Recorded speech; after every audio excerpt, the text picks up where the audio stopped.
I, and J. Did you have any questions? You want me to just keep moving? Okay. These next two sections, we adopt the Dangerous Building Code and the Substandard Code. We don't enforce the International Property Maintenance Code, so those are removed from the code.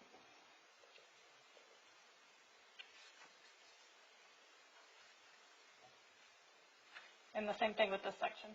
We just removed the International Property Maintenance Code.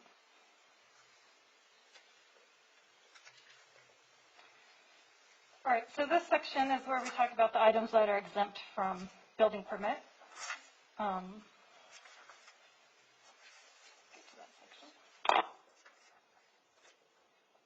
So we do remove the exception for fences that are over 7 feet tall. Currently in commercial, which is what the building code covers, any fence requires a building permit.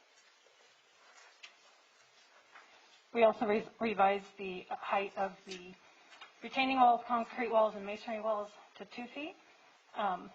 4 is struck out, but in all these examples, it doesn't look like it, but it is 2 feet measured from the bottom, I'm sorry, to the top of the footing. Oh, so it's not 4.2 feet, no. It's 2 feet. Okay, that was one of my questions. Yeah.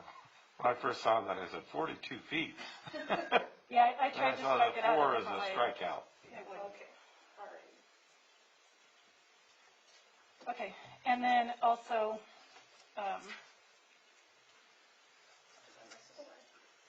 so as far as all the permit exemptions for the plumbing, for the gas, for the electrical, we remove them out of the building code because they're specifically listed again in the electrical, mechanical, and codes themselves. So it would just be redundant to keep it in both codes.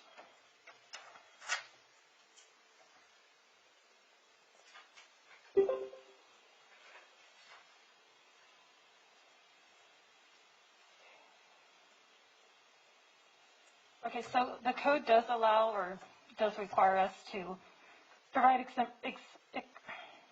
extensions for plan check applications once they have exceeded 90 days.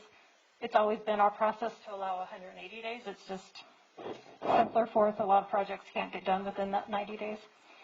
And also what we've added is that it needs to be accompanied by an application for an extension fee, as stated in the fee schedule. Currently, there is no fee in our fee schedule to charge that, so we aren't charging that.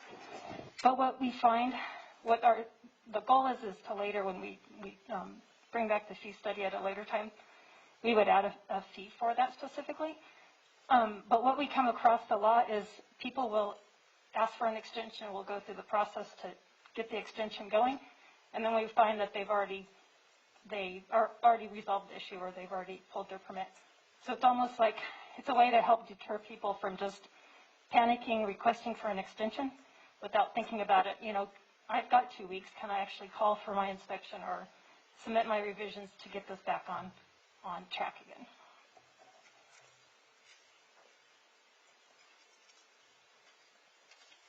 Okay, section 105.5 talks about expirations. Again, it gives them 180 days to proceed with their work. What we do is say for an example, they're building a house. If they call for the footing and they pass that footing inspection, they get another 180 days to call for their next inspection. Sarah, in that one section there, the sentence that starts, before such work can be recommenced, a new permit shall be first obtained. I think you need the word to do so. It just says to so. I think you need the word do to do so in there. Right. Just a little typo. Yeah, we added it in the slide. Yeah.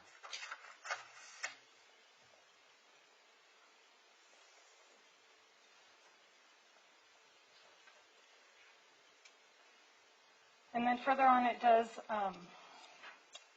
provide some exceptions. Demo permits, we only allow them to be valid for 60 days. We also extended, historically what we've allowed people to do is extend a permit once. And, you know, within the 180 days, extend the permit once. But what we're finding is, well, people come back and say, well, I need to extend it again, why can't I?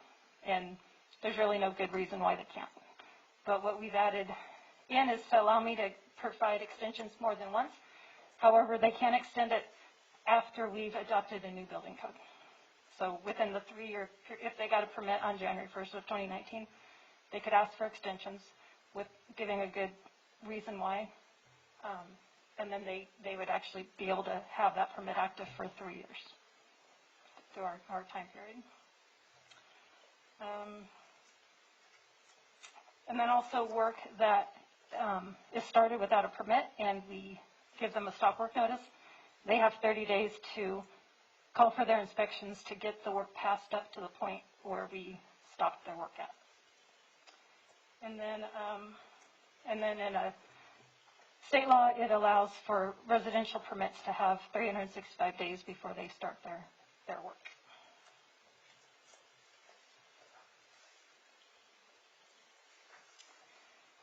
And then also within the unfinished buildings, if a property suspends or abandons their work for up to 180 days, we've amended it to allow them 60 days from the date that we notify them that they need to either re-permit the work or have the building demolished.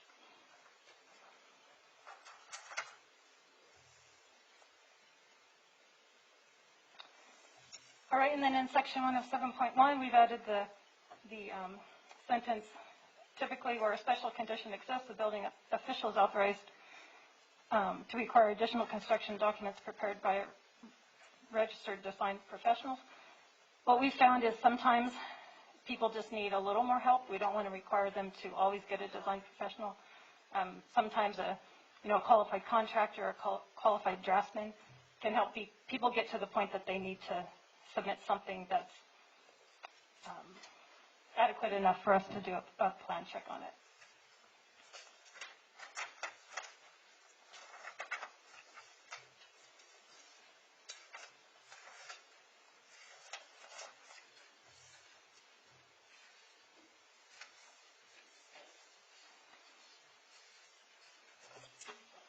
Payment of fees. So we just put in there to clarify that if somebody pays for a permit, technically the permit is issued and active. However, when they come back and their check is returned for non-sufficient funds, we send them a letter letting them know that they actually don't have a permit because the fees that they paid for were non-sufficient. So we just clarified that in the code. And then we also added, just to clarify that our fee schedule is called the City of Hemet fee schedule in section 109.2. And then 109.2.1, we just clarified that in our fee study, if a fee is not specifically stated, like we have permits for a re-roof or general fees for a block wall, those type of things, if anything special comes up, we charge them just the fully burdened hourly rate of the staff working on it. So it's kind of like a deposit account where we just keep track of our time and they give us a deposit that we drop down from. That doesn't happen very often, but on occasion we do.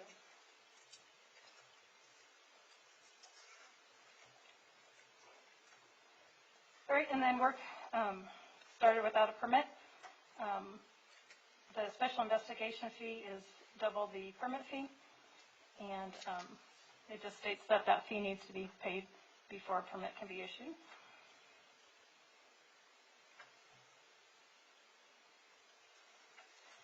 And then 109.6 talks about our policy on giving refunds.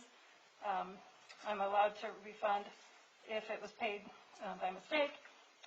It also limits me to approve 75% of the permit fee to be refunded if the plan check hasn't been performed yet. Also 75% if we've issued a permit and they haven't called for any inspections. And then it also states that They are not allowed to request a refund or receive a refund 180 days after the fees have been paid, and that the refund, if the plan check or the permit fee is less than $100.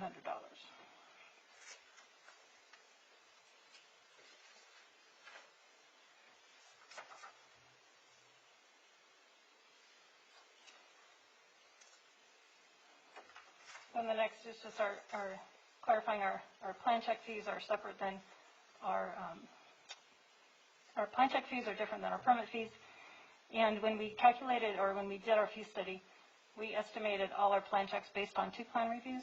So in here it states that when they require 3 or more reviews, we go back to that other section where we just charge them the hourly rate. Typically it's from our outside plan check consultant. We just pass the outside plan check consultant fees through to the applicant. And then again, for plan check fees that aren't specified exactly in the fee schedule, we'll charge them just the fully burned hourly rate.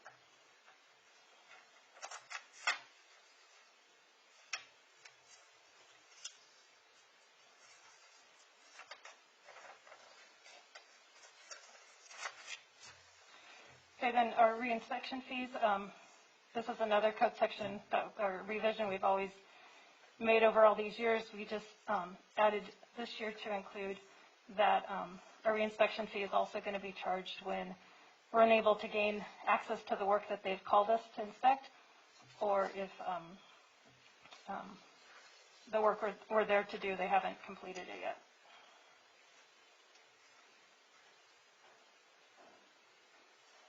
The next has to do with certificate of occupancies. It's been our long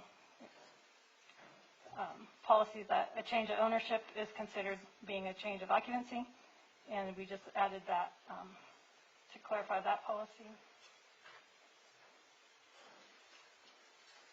What exactly does that mean? So let's say, Commercial structures, housing, and do you have to have an inspection if you sell a house? no, just commercial. Houses just get a certificate of occupancy at first occupancy. C of Os get it when the occupancy changes. Okay. Since she's asked you a question, I have a question for you on that COO. If a corporation owns a business and the corporation changes corporate officers, hence they've changed ownership, are they going to be required, is that corporation going to be required to get a new certificate of occupancy? No, but oftentimes they'll ask us for a new certificate, so we'll charge them I think it's a $25 name change fee, something nominal. The name doesn't change. No. It's not going to be anything. Okay. This is only going to come into play if somebody who, say there's a business, existing business, and somebody buys that business from the current owner, they're going to require a change of occupancy even though the occupancy never changes. Right.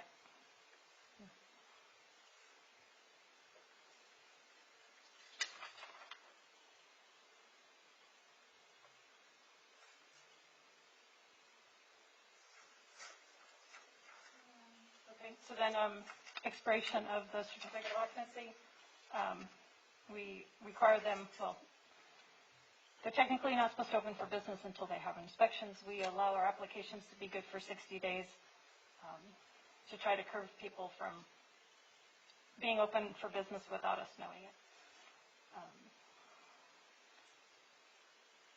And then 111.6 just says that the application fee is due when they submit their application for review by the city.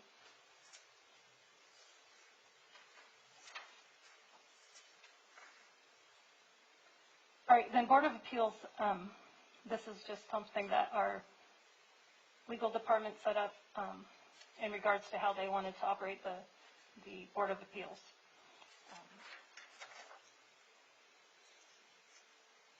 So I just talked about the hearing, how they appeal members' final decisions, and I think last time Linda asked, we don't have a Board of Appeals. Remember, yeah. And so it's in here that in absence of a Board of Appeals down in 113.8, it would be the City Council.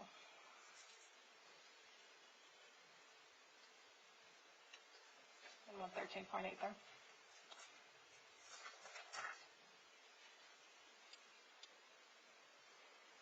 All right, then 114.5 is regarding to violation penalties. It just refers people back to Chapter 1-8 of the Hemet Municipal Code.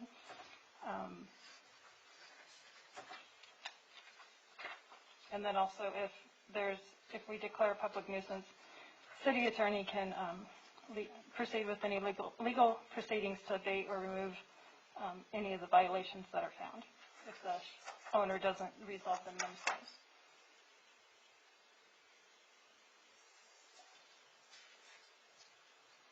All right, then Section 116 is our unsafe structures and equipment.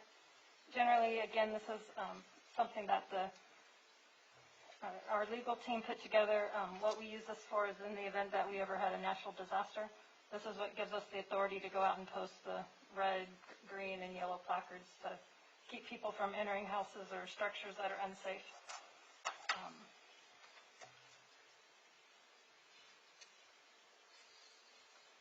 And then that wasn't in this slide, I don't think. I passed it.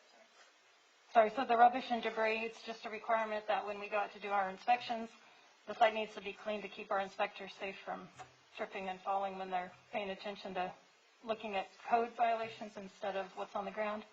And then it also requires that before we give a final on a project, that all the construction debris, that it no longer looks like a construction site, that it actually looks like our operating business or a house. And on that one, Sarah, in that section, line 6, under the number 1, it says, be blown from the site and shall be placed inappropriate. You need to have that inappropriate as 2 words, and not 1. It needs to be placed in appropriate containers.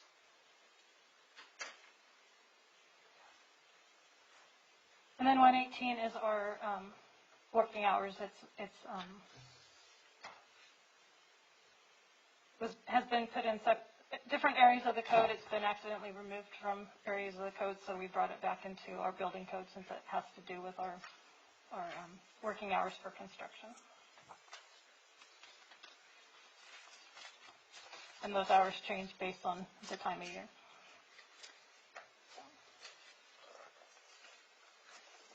Do you have any questions for me, or?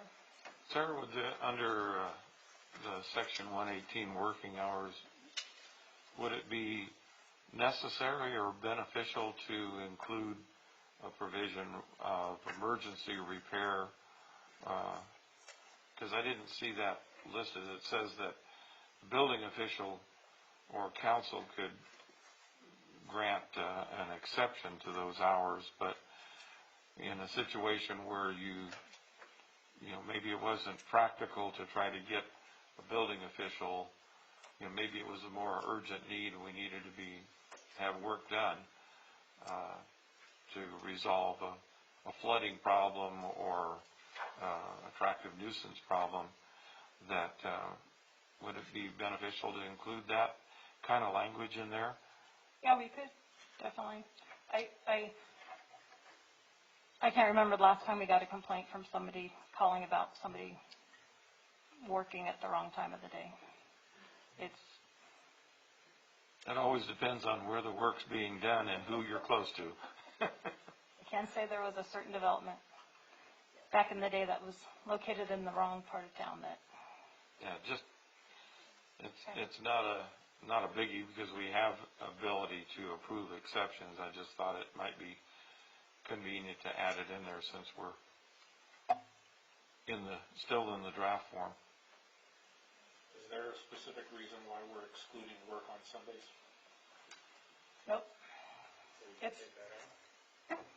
This is something, it's been written like this for at least 25 years, so we've just continued it to be the same, so whatever you. Added into the code, not what was already there at Shell. No, I mean, it was actually for several years in the planning section of the code. When they did some changes, they removed it out. So we found it and brought it just back in. But with the verbiage specifically has been somewhere in our municipal code for several years. So it doesn't matter to the building department what our working hours are. I just think that should be taken out, because Okay. there's some people that need to work on Sunday to get their jobs done. I do have some questions on a couple other ones, if I could.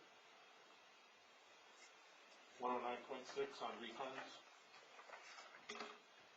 You have in here that the building official has the authority to refund up to 75% of a permit fee if no inspection was called. If no inspection has been called, there has been no charges to the building code, the building official, so why would we not refund the full fee? Because our building technician has already issued the permit, ran the fees, processed the plans and the permits, and also the clerical as, Those charges are separate, that's not a permit fee, that's the plan check fee and the other fees that are listed in your code here. right, but when there's a plan check involved, yes, the processing of the plans and everything is in that, but the calculation of the fees is in the permit section of the fee. And not all plans require a plan check. So we're just going to say blanket, you don't get out all your money back, so that 25% becomes a tax. It no longer becomes a fee because it's not services rendered. If they're canceling their permit before any inspections are made. So this is more on the administrative side? Well, yeah, it's, and the 25% would be administration, because it's not just us, it's finance processing the check and having that all Those along. aren't permit fees, those are plan check fees and other fees that are related. When you look at a permit, there's a list of 25 different fees on there for 25 different things. Right. But the permit fee itself is separate from all the other fees. So if we're not, if somebody cancels their permit and they paid their other fees for services rendered, but yet we're not going to refund them their permit fee, that 25% that we're not going to give them back is now a tax. It's no longer a fee. So I think that, let me add, I think what Sarah's alluding to is if an individual comes in, there's already staff time that's been expended as a result of any of the research, any of the discussions, any of the work that essentially would be recouped by way of the fee or that project itself when it goes through the process. And so I think what Sarah's alluding to is if an individual or if the staff expends a significant amount of staff time, the staff essentially is on the hook for the work that's been done up to that point. That's why the 100% isn't remitted to the applicant, because there was an expenditure of the staff time to do the research, to investigate, to do all the other work that would have been captured through that fee. But those charges are not coded as the permit charge. Those are coded as other charges based on staff work and work that has been completed by staff. So maybe you can give a specific example of a item that you're referencing. If you look at your, if somebody goes in and they get their permit, they pay all their fees for their permit and all the fees that they, plan check fees and all the other fees that go along with it. And according to the language that's in here, it says that the refund is amount of 75% of the permit fee.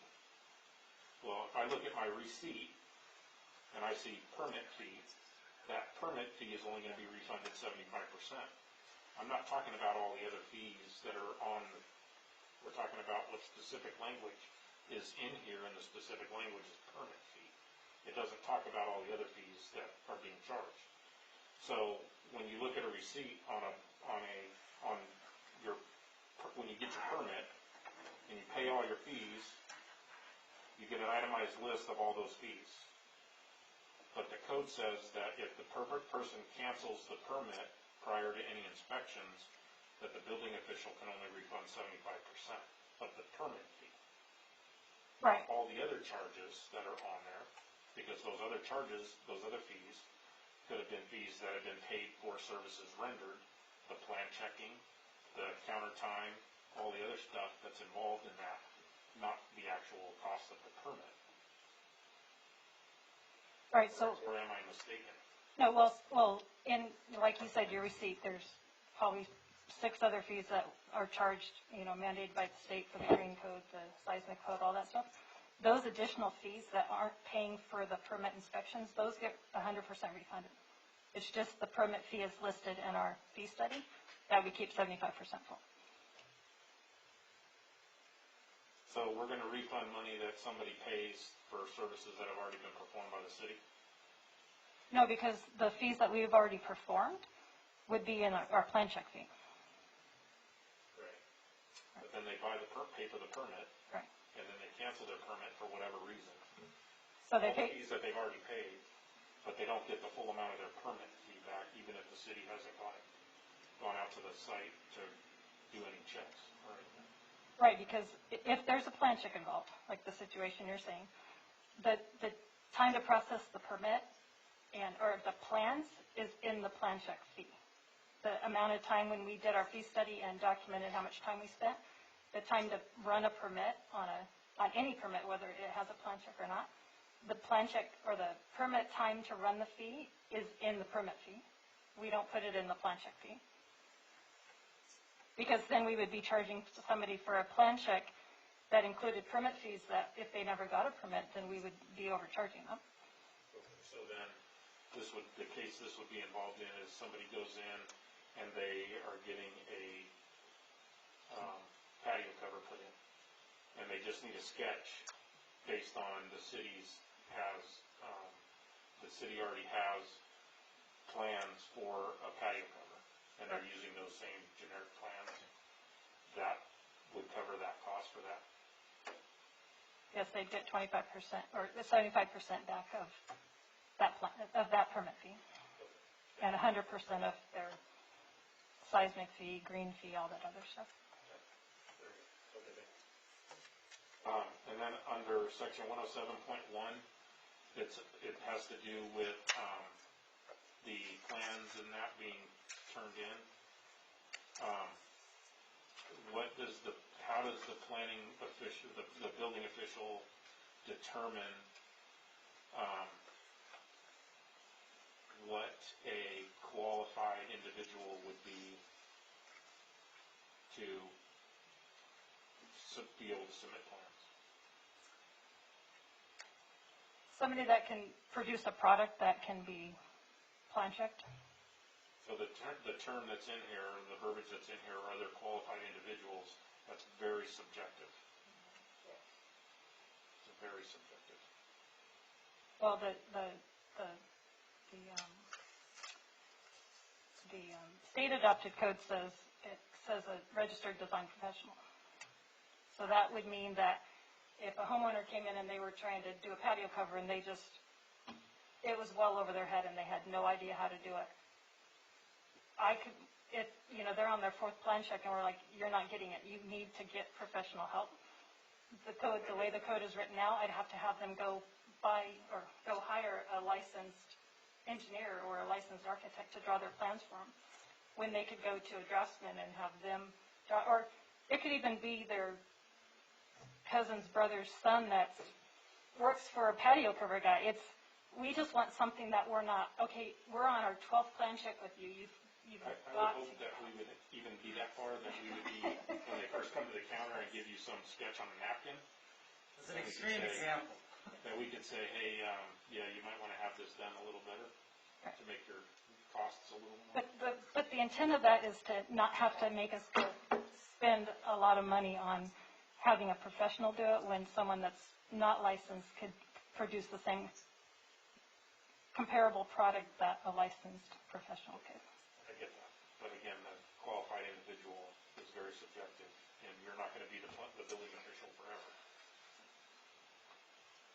Hopefully we'll have somebody just as good as Sarah that can say, just go to your cousin and have him sketch it out, or her sketch it I'm out. just saying that the language that is going to, whatever's put in here is going to be here way past your tenure here at the city.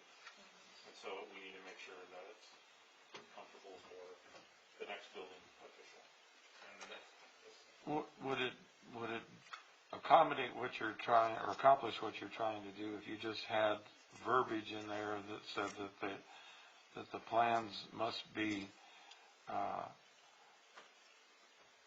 presented in such a manner that they can be reviewed for all the necessary components. I'm struggling with the words here, but basically you're taking out the part about a qualified individual and just saying that they have to be presented in a manner that they can be appropriately reviewed for approval or something like that. I think that's where I'm getting at, that it shouldn't be, the plans that are being submitted shouldn't be based on the individual's qualifications, but on Meeting the the guidelines. quality, the minimum quality of the plans Yeah. being submitted. Yeah. They have to meet the minimum standards for review or something like that. Yeah. Opposed to- I understand what you're trying to do, and you're trying to be helpful to them, but I have to agree that it's way too subjective on the way it's currently worded, so. Yeah, we can write or work on some different language. I think it's noble that we're trying to help the client. Absolutely, I think it's in their best interest too, that, I mean, I think that being the building official, you work with different contractors in the city on a daily, weekly, monthly, yearly basis, so you kind of have a feel of what contractors are good and what contractors are going to be a scam. And I think that with you having the ability to talk to people or property owners that are going to be using some contractor that you think should be blacklisted because of their work ethic or whatever, I think that would be beneficial to our clients that come into our doors at City Hall.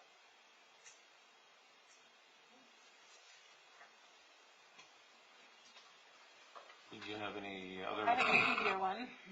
I did have one more. Oh, sorry. Go, no, I just, get it on the roll. With the code enforcement and their ability to red tag that's listed in here, or to tag the different colors, are there a set of guidelines or city policy that establishes what these recommendations are, or is it just the discretion of the code enforcement officer and how they feel that particular day, whether they're going to yellow tag or red tag a building? Well, in that type of situation, it wouldn't be code enforcement officers, it would be our building inspectors. And they all are sent to, Cal OES provides a safety assessment coordinator, a safety assessment inspector. So they're trained on, if you have an earthquake and, something we might red tag today, we're not going to red tag that during an emergency because then no one's going to have a house to live in. So I guess they train them to be more forgiving, I guess you would say. But they do have to be licensed or certified through Cal OES to. And also, perform those. do we have the ability that if a building gets red tagged, that's within the city's utilities, that they automatically get notified? The utility companies are notified? Well, for instance, if a house catches on fire and burns down, are we going to continue to send them a water bill for the next 2 months when that property's been red tagged and it's been burned down for 2 months, or for a month, or for whatever? Well, we only have the authority to disconnect utilities if it's unsafe. So by having the water on or off typically doesn't cause an unsafe condition. I understand that, but if the building has been red tagged and it's inhabitable, there shouldn't be any utilities going onto the house, whether it's water, gas, electricity, or whatever. Right, but water doesn't pose a danger. Electric and I gas understand does. that, So, but it's still generating a bill for an individual whose house has been burned down. And it is also generating a squatter situation. I can go into that, but I'm sure you're pretty aware. Yeah, I think what you're trying to get to is that there should be at least a courtesy notice provided to all the different utilities that this structure has been red tagged and is not habitable. And so it's an automatic notification process to anybody that's providing utilities to that, hey, it's not habitable and they're out of there. And So that actually came up, and I can't remember which council member it was that sent it over to me, and we followed up. And the issue that we were having, one in particular, was that the individual that was on the water utility bill wasn't taking our calls, wasn't calling us back. wasn't doing anything. And so the position that we were in was that if we were to go out and shut off this individual's water, then he may come back 2 weeks from now and then say, now I gotta pay a reconnect fee, and I never authorized you to come out and turn off my water. And so we were looking at these scenarios because that's what was happening in this instance, where a good deed like that might create unintended consequences and bigger issues down the road. So the issue, I can't remember which council member it was, we followed up and tried to make contact with that individual, but we got nowhere with that individual. And so that's one of the challenges that we had in our desire to try and reach out to them.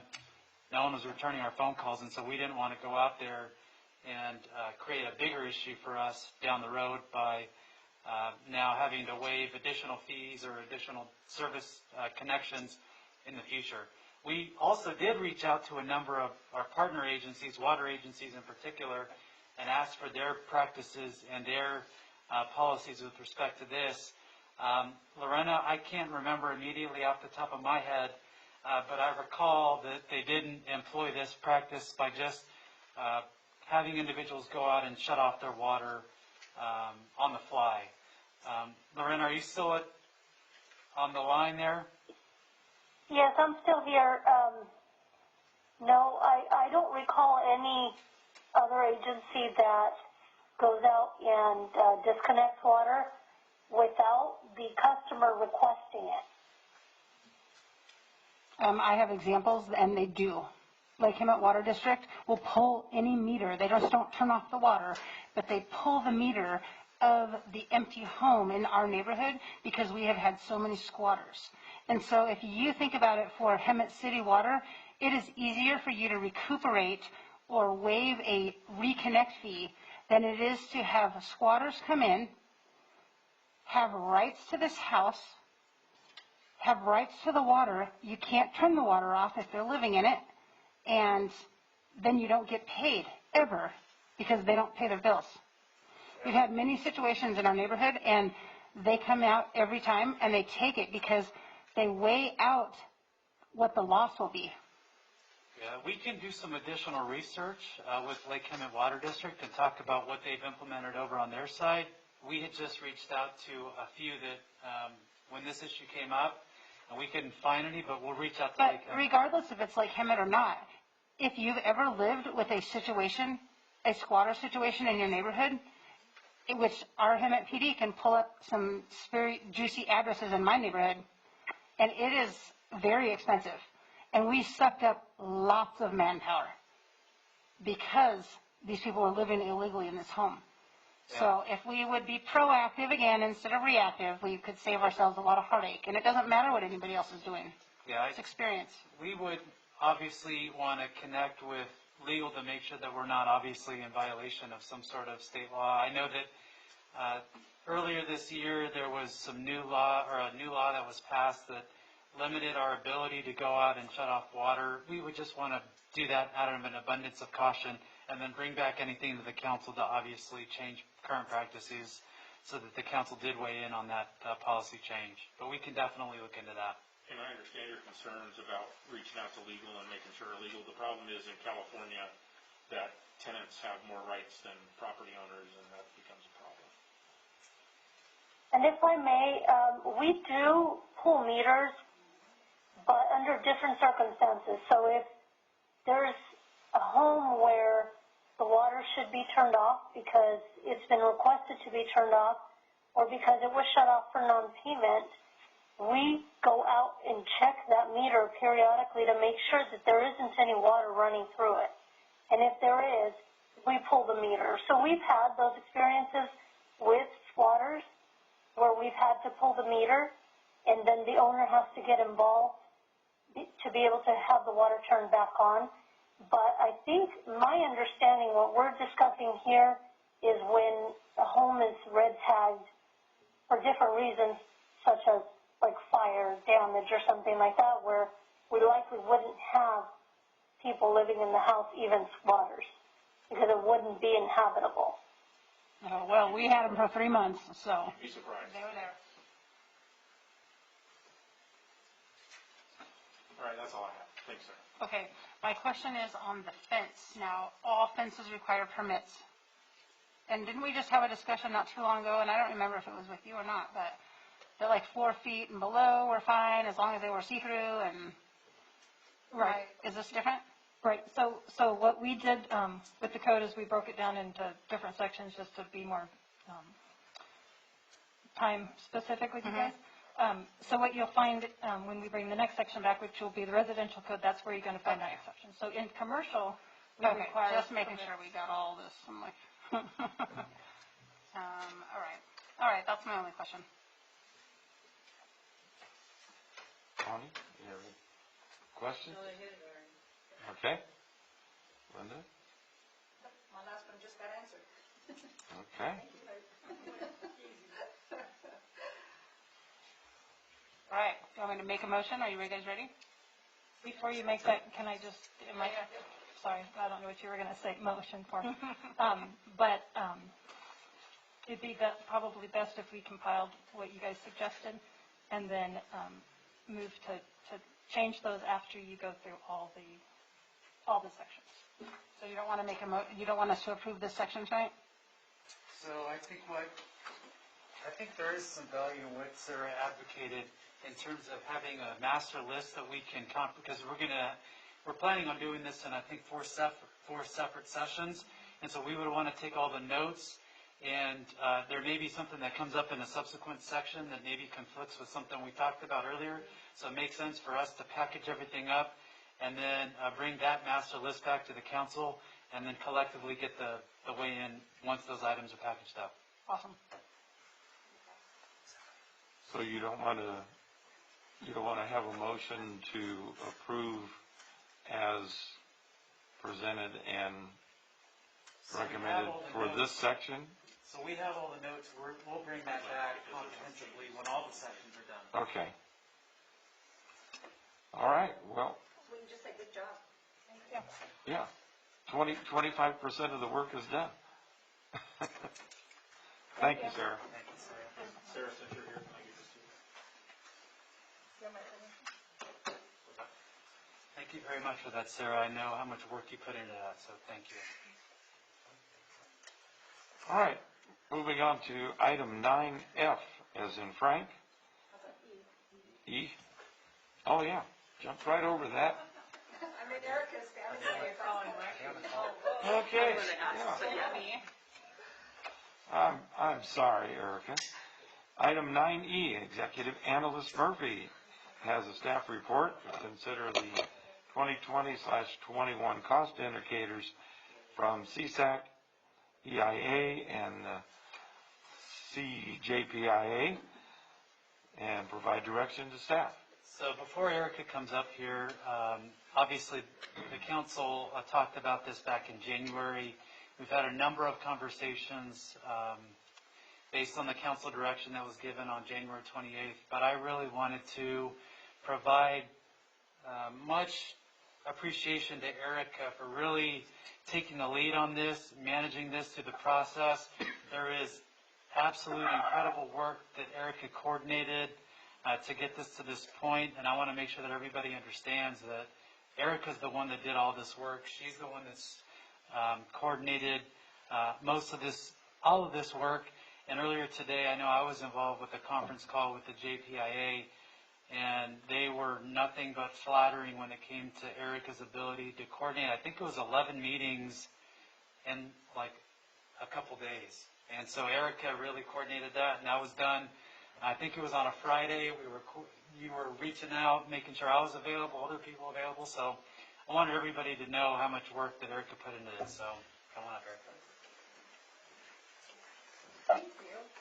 Can you tell us Nolan?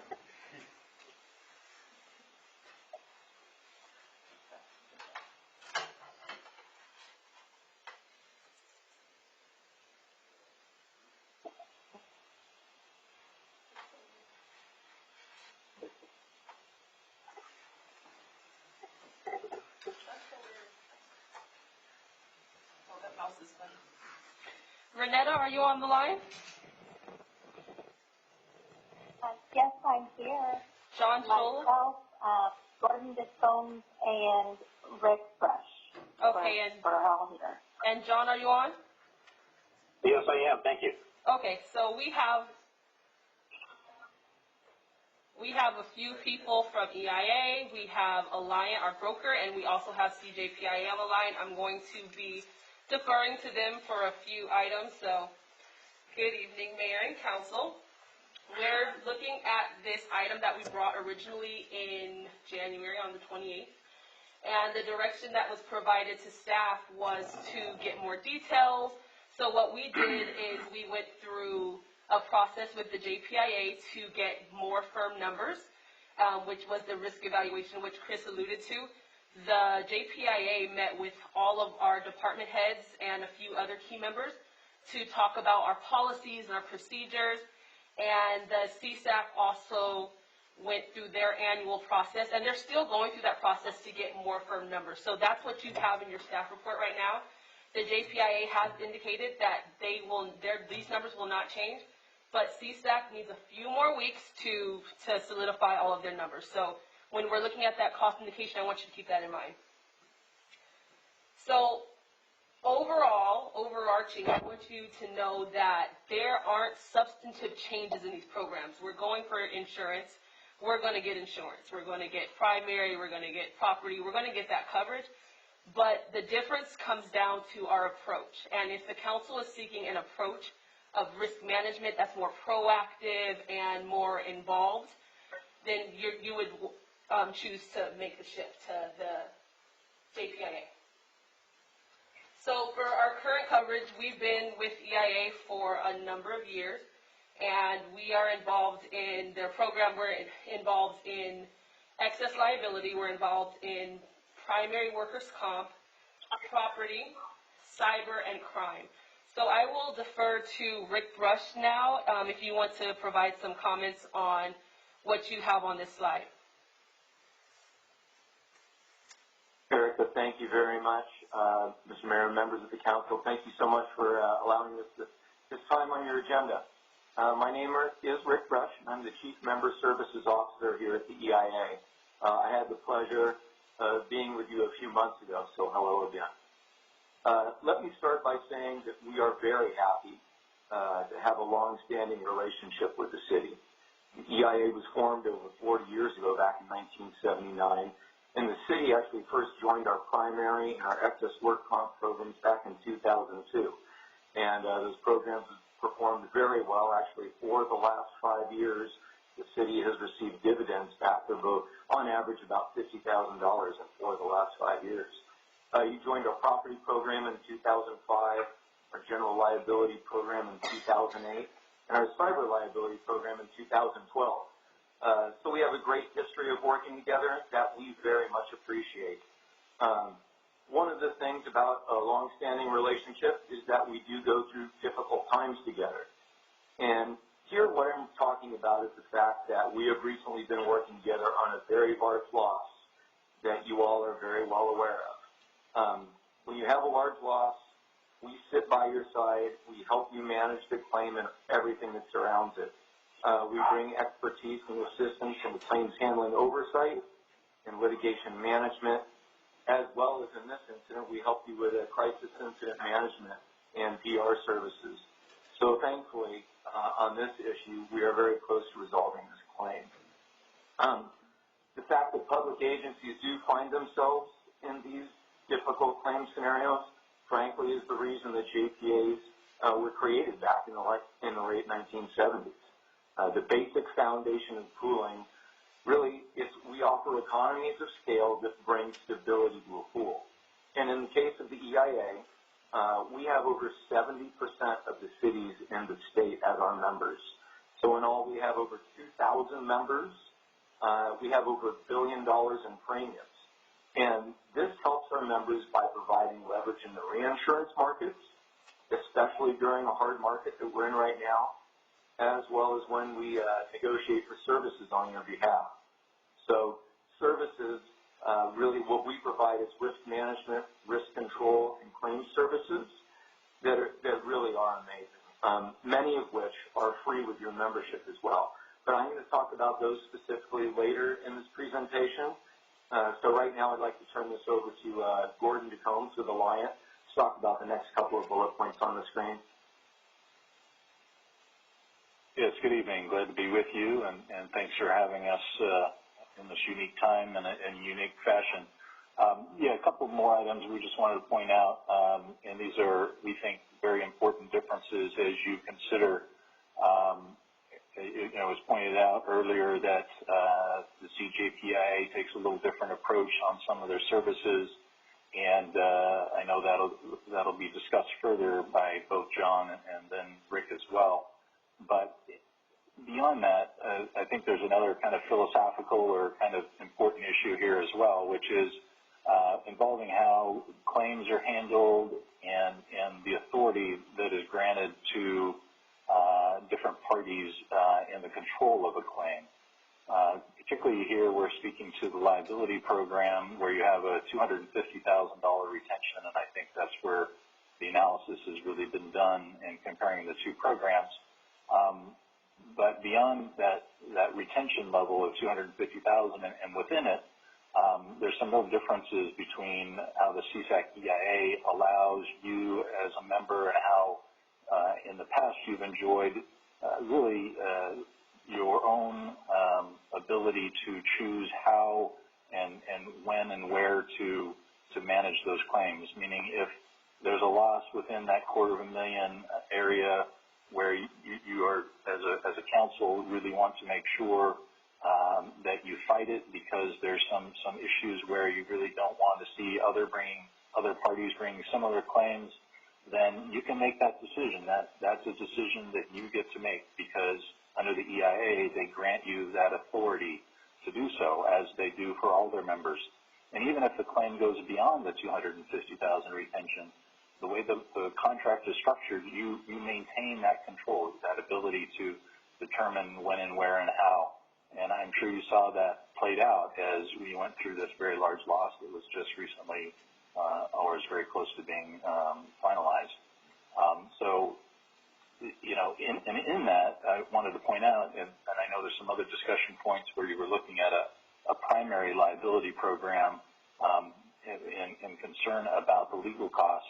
I do want to point out that those legal fees, those outside legal fees where you need those experts to help you defend these claims, those do exhaust that $250,000 retention. So there is, it's not an unlimited amount of money that has to get spent on that. It does exhaust that $250,000, and once you've paid that amount of money, whether it's paying off the claim itself or those legal fees, it's capped at that amount.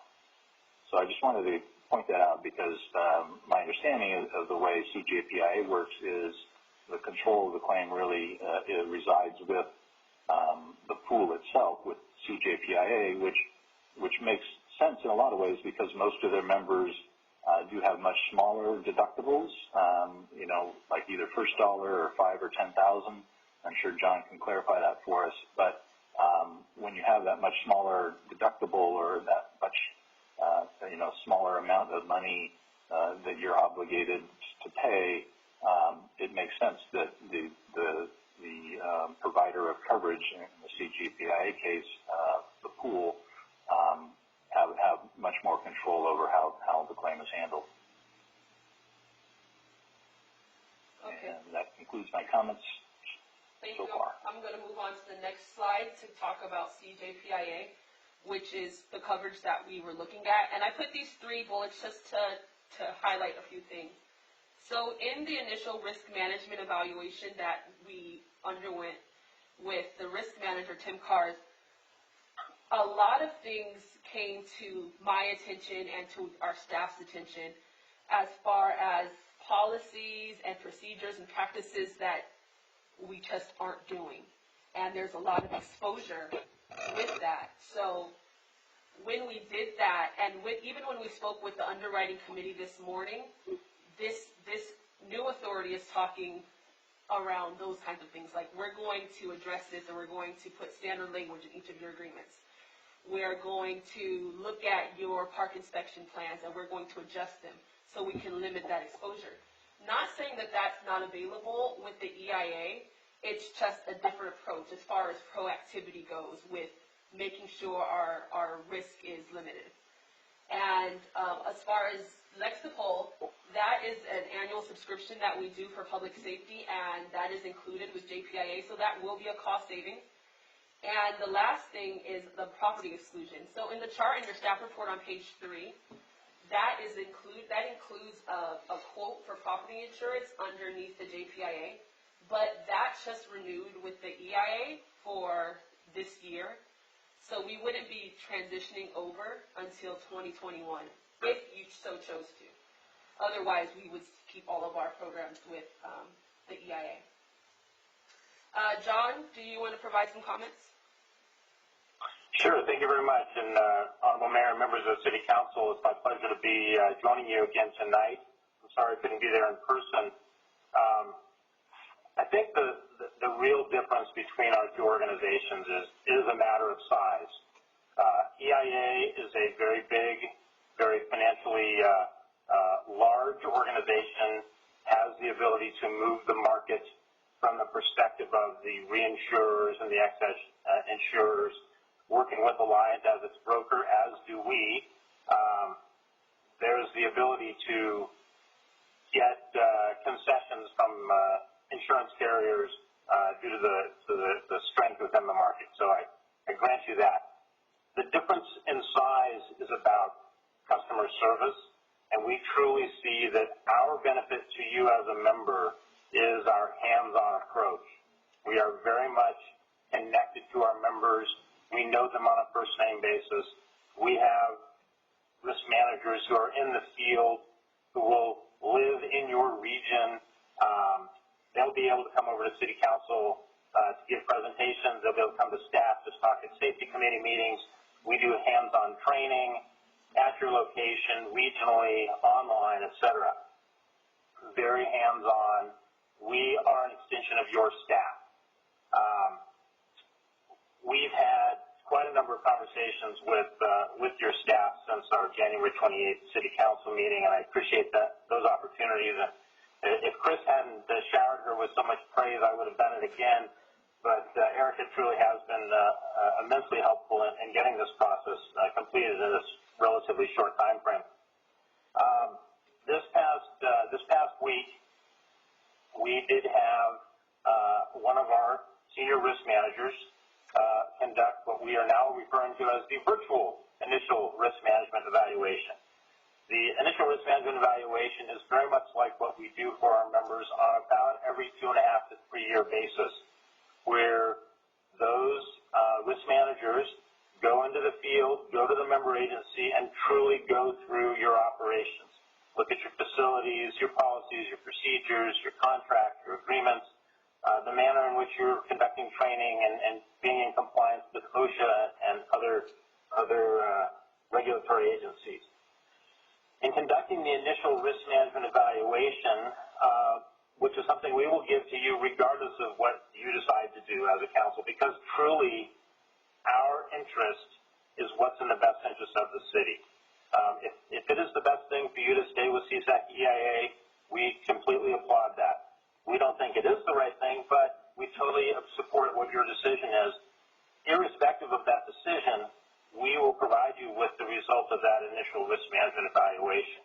In that report, we identified 32 action items, a little higher than we would, somewhat higher than we would see for one of our existing members, but not significantly different than we see for other members that are coming from other pools. And these are items that are identified that are best risk management practices.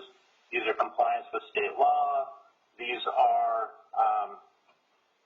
things that we have identified as things the city should work on. That might be establishing a policy for tree trimming or inspection or sidewalk maintenance or conducting prevention of harassment training, etc. We identified 32 action items. Our risk manager on our staff will work with your staff to address those items. That's what they're there for, working hand in hand with you to identify and address those items. So as a result of that initial risk management evaluation, we had the opportunity to discuss with our underwriting committee just this morning the application that the city has made for membership consideration. This is a step along the way